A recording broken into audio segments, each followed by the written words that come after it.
ഇന്ന് ക്രിസ്മസ് സീരീസിൽ mutton stew ആണ് തയ്യാറാക്കുന്നത്.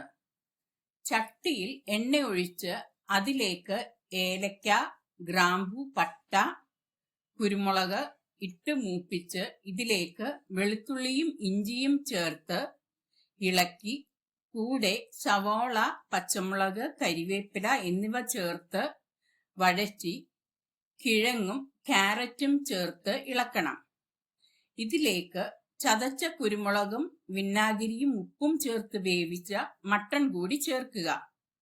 ആവശ്യത്തിന് ഉപ്പും വെള്ളവും ചേർത്ത് ഒന്ന് ഇളക്കിയതിനു ശേഷം അടച്ചു വെച്ച് വേവിക്കുക. ഇതിലേക്ക് രണ്ടാം തേങ്ങാപ്പാലിൽ കുറച്ച് അരിപ്പൊടി മിക്സ് ചെയ്ത് ഒഴിക്കുക.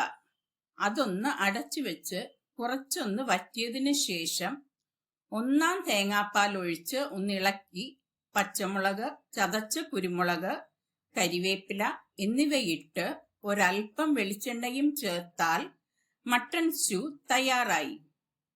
ഇത് ഇടിയപ്പം, അപ്പം എന്നിവയ്ക്ക് പുറമെ ആവിക്ക് വെച്ച ബ്രെഡിനൊപ്പം കഴിക്കാനും നല്ലതാണ്.